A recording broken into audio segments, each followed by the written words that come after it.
नमस्कार 4 PM पर आप सभी का स्वागत है। मैं हूं आपके साथ अब्दुल करीम। जब भी कोई चुनाव आता है तो आप देखते हैं कि नेताजी लोगों की जो भाषा है वो कैसे बदलने लगती है। आपने लोकसभा चुनाव में भी देखा, तमाम जो राजनीतिक दल थे उन नेताओं की जो भाषा थी, जो बयानबाजी हो रही थी, जिन शब्दों का इस्तेमाल किया जा रहा था, वो ऐसा लग ही नहीं रहा था कि कोई एक नेता के ये शब्द हैं।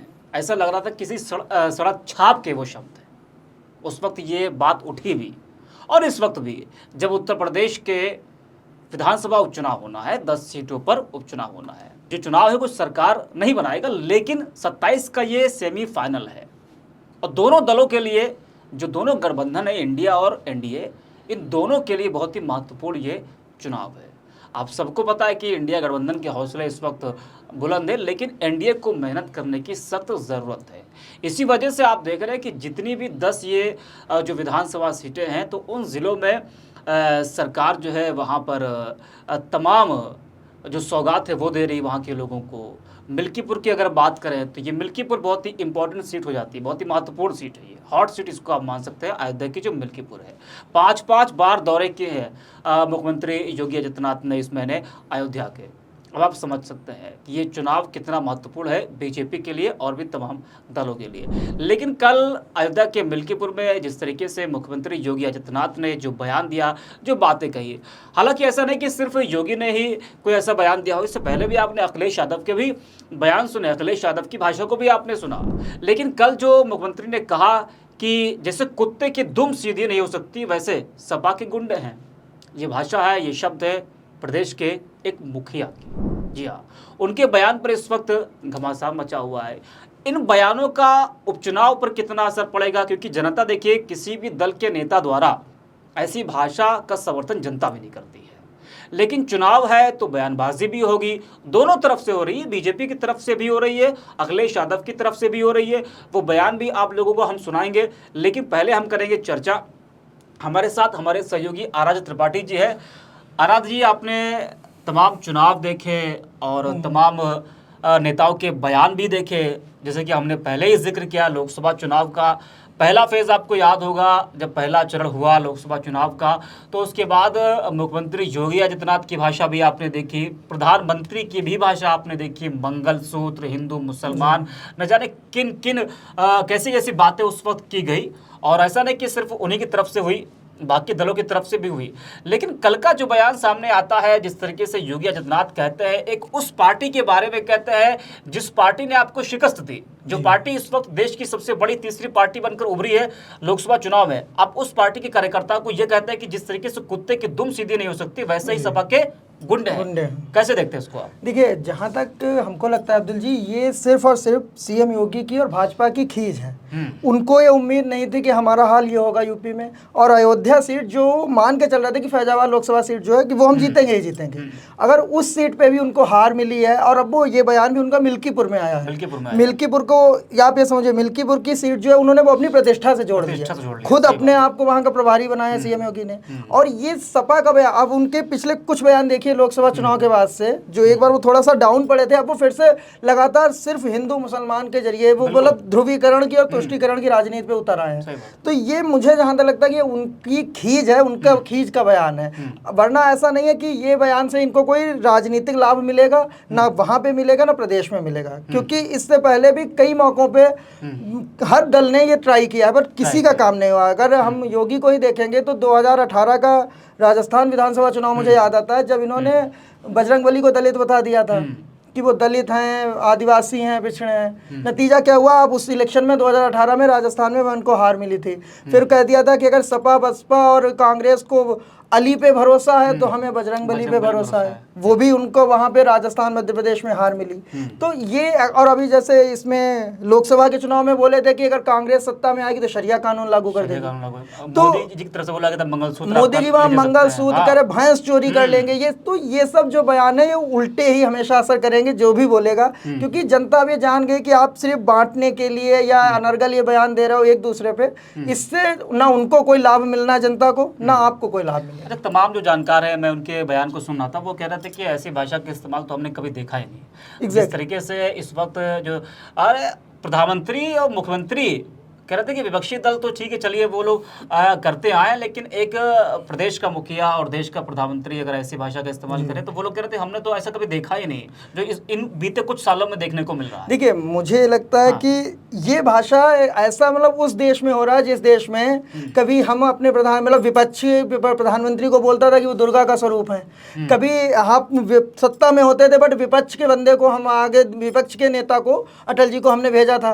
तो ये वहाँ उस देश की सभ्यता है। हमारे देश की सभ्यता रही कि हमारे यहाँ मतभेद होते थे, मनभेद नहीं होते थे। आप विपक्ष में हैं, हम सत्ता पक्ष में हैं। कहा भी था कि हमारा विपक्ष को दुश्मन नहीं है। और आपको याद होगा कि अभी 2 साल पहले ही जब मध्य प्रदेश में नरोत्तम मिश्रा जो थे पूर्व गृह मंत्री, उन्होंने जिस तरीके से बदबयानी करनी शुरू कर दी थी, चाहे वो पठान फिल्म को लेके हो, हर तरीके की। एक खुद उस समय प्रधानमंत्री मोदी ने नेताओं की बैठक बुलाई थी, भाजपा नेताओं की, जिसमें कड़े निर्देश दिए थे कि हमें भाषा पे संयम रखना है, हमें अनर्गल बयानबाजी नहीं करनी है। लेकिन उसके बाद क्या हुआ कि जब लोकसभा चुनाव आए, 2 चरण हुए, जहां पे मोदी जी को और भाजपा को लगा कि गेम निकल रहा है, इंडिया गठबंधन हावी है, वो खुद वही करने लगे जो दूसरों को मना कर रहे थे। पश्चिम से बाहर आए तो भाषा बदल गई। वो खुद वही करने लगे। और अब वही हाल उसी को, अब जब उपचुनाव है, उनको लग रहा है कि हमें किसी भी कीमत पे ये 10 सीटों में से 7-8 सीटें निकालनी ही हैं, जो कि बहुत मुश्किल है भाजपा के लिए। ऐसे में अब ऐसी बयानबाजी तो मुझे लगता है कि उनको और नुकसान ही पहुंचा। लेकिन सिर्फ योगी नहीं, अगर आप अखिलेश के भी बयान देखेंगे जी, अखिलेश का एक स्टेटमेंट है कि जो है एक तरफ हमारी तस्वीर रखी है और एक तरफ उनकी तस्वीर रखी है, आपको मालूम पड़ जाएगा माफिया कौन है। तो सवाल तो उन पर भी खड़े हो सकते हैं कि आप प्रदेश के मुखिया को इसका मतलब सीधा सीधा आप माफिया ही बता रहे हो। आप एक तरफ हमारी तस्वीर रखी है, एक तरफ उनकी तस्वीर रखी है, इससे क्या आपको लग रहा है? देखिए, बयान किसी की भी तरफ में तो अगर किसी भी दल अगर ऐसे बयान देगा तो वो गलत है और उसको नुकसान ही होगा। ये दोनों में हम लोगों ने देखा भी है। लेकिन अखिलेश का जो बयान था, उसके बयान और इनके बयान में अंतर आता है। अखिलेश ने कहा था कि माफिया भी मठाधीश के समान ही है ना, और ये मठाधीश है, मतलब एक मठ के आजकल प्रमुख हैं। उनका जो कल का भी बयान था, उसमें जहां तक मुझे लग रहा है उन्होंने कहा था कि आप एक तरफ योगी की तस्वीर रखिए, एक तरफ मेरी, आपको पता जाएगा मठाधीश। मठाधीश देखिए, आम भाषा में भी हम लोग बोलते हैं कि वो मठाधीश हैं, ऐसा भी हम लोग। मठाधीश एक आम बोलचाल। ये सही बात है कि मठाधीश को अक्सर हम लोग तंज वाली भाषा में ले लिया तंज वाली भाषा में। लेकिन आप अब सरेआम आप कुत्ता बनाने लगो, लूट बनाने लगो, या अली, बजरंगबली और दलित और ये जो करोगे, वो तो फिर मतलब अब वो भी एक प्रदेश का मुख्यमंत्री, एक ऐसे प्रदेश का जो कि जिसके जो धुरी है भारत की सियासत की, अगर उस प्रदेश का मुखिया ऐसे भाषा इस्तेमाल कर रहा है तो वो कहीं ना कहीं मतलब हमारे देश की राजनीति के लिए बहुत ही गलत है। हमारे देश की जो सभ्यता रही है उसके लिए बहुत ही गलत चीज़ है। तो ज़रा योगी आदित्यनाथ जी का जो वो बयान है, वो बयान भी आपको हम सुनाना चाहेंगे, और उसके बाद अखिलेश यादव ने पलटवार किया है वो भी आपको सुनाएंगे। लेकिन पहले आप सुनिए योगी आदित्यनाथ का वो बयान। अगर समाजवादी पार्टी का सही चेहरा देखना हो तो ये चेहरा इनका वही है जो भदरसा में समाजवादी पार्टी के नेता मुइन खान ने किया है। ये भी समाजवादी पार्टी का नेता है। कन्नौज में इनका एक नवाब सिंह यादव है, उसने भी एक बेटी के साथ इसी प्रकार का व्यवहार किया है, इसी प्रकार का कृत्य किया है।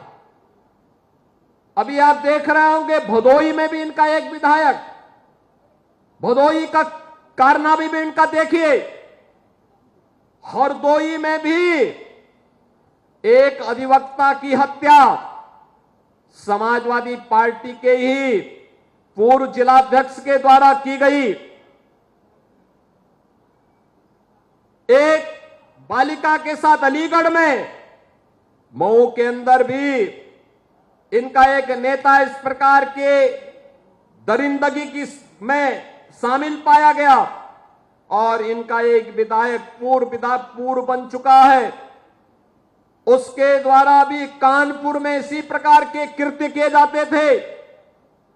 ये लोग गरीबों की जमीनों पर कब्जा करते हैं, अराजकता फैलाते हैं, देशद्रोही तत्वों को अपने राजनीतिक स्वार्थ के लिए प्रश्रय देते हैं, अराजकता फैलाते हैं।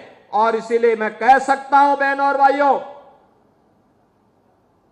कि जैसे कुत्ते की पूंछ सीधी नहीं हो सकती, वैसे ही ये समाजवादी पार्टी के दरिंदे जो बेटियों की सुरक्षा के साथ खिलवाड़ कर रहे हैं, ये कभी ठीक नहीं हो सकते। इनके लिए तो कानून के दायरे में ला करके इन पे शिकंजा कसना पड़ेगा और हमारी सरकार वही काम कर रही है इनके साथ में जिसके ये पात्र हैं। तो सुना आपने, ये मुख्यमंत्री योगी आदित्यनाथ का बयान है। अब जरा आप सुनिए कि अखिलेश यादव ने क्या कुछ कहा है, वो भी आप सुन लीजिए, क्योंकि दोनों के बयानों को सुनाना ज़रूरी है। जो हमारे दर्शक हैं वो ज़रा देखें कि मुख्यमंत्री योगी आदित्यनाथ के बयान का किस तरीके से अखिलेश यादव ने पलटवार किया है। हमारे कभी किसी साधु संत ऋषि मुनि आचार्य किसी के बारे में हम समाजवादियों ने कभी टिप्पणी नहीं की होगी। हाँ, हम लोगों ने टिप्पणी जो की है वो मठाधीश मुख्यमंत्री जी पे टिप्पणी की, अगर की होगी तो, वरना हम लोग कभी किसी पे टिप्पणी नहीं करते। हम सबको पूजनीय मानते हैं, हम उनका सम्मान करते हैं, लेकिन अगर मठाधीश में ही अगर किसी को शिकायत है तो बताओ, हमारे मुख्यमंत्री जी तो मठाधीश मुख्यमंत्री हैं, तो इसमें क्या खराब बात है? इसमें भी शिकायत है क्या? 17 से पहले बिहार के जो गरीबों का भोजन था वो आपके गुंडे ले जाते थे। भाजपा का कहना है, भाजपा का कहना है, इन भाजपा के लोगों से पूछिए,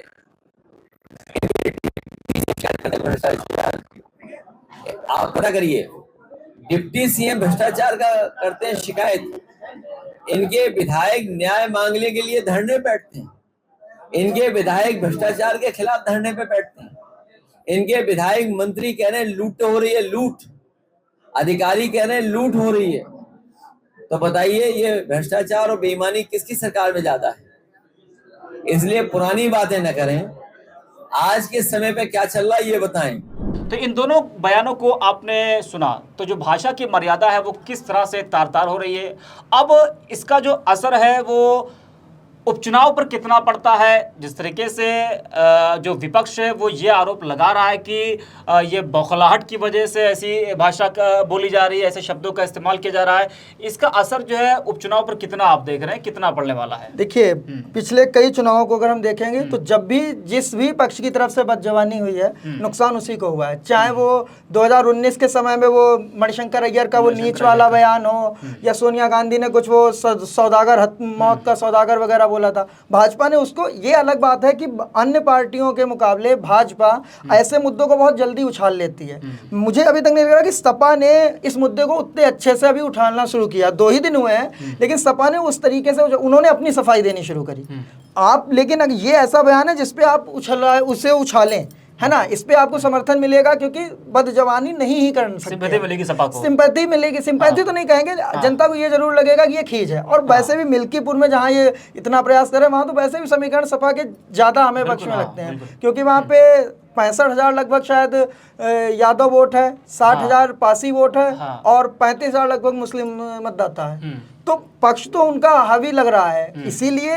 लेकिन अब इनको ये लग रहा है कि हम अयोध्या में वो हारे हैं, तो उस पर इतना ज़्यादा बवाल जो हुआ था, उसके बाद अब भाजपा को ये लग रहा है कि किसी भी तरीके से हिंदू, अभी उनका जैसे कल एक बयान था, गोरखपुर में किसी रेस्टोरेंट का उद्घाटन किया सीएम योगी ने, वहाँ पे बोले थे यहाँ आपको शुद्ध खाना मिलेगा, यहाँ आपको थूक वाली रोटी नहीं मिलेगी।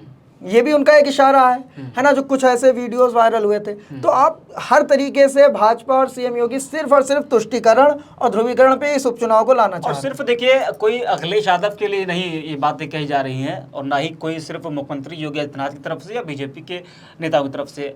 देश भर में जितने बीजेपी के बड़े नेता हैं, उन्होंने राहुल गांधी के बारे में जो बातें कही वो भी आपने सुना, उस पर किस तरीके से जमकर बवाल हुआ वो भी आपने देखा। तो 10 विधानसभा सीटों वाले उपचुनाव में इस बार जो है बीजेपी को कितनी सीटें मिलती है, सपा को कितनी मिलती है, ये तो खैर देखने वाली बात होगी। और जो बयानबाजी हो रही है, इसका असर कितना पड़ता है। आपका बहुत बहुत धन्यवाद जुड़ने के लिए हमारे साथ। तो उपचुनाव में किसकी होगी जीत, किसकी होगी हार, बयानबाजी का कितना पड़ेगा असर, ये तो जो चुनाव के नतीजे हैं वही बताएंगे।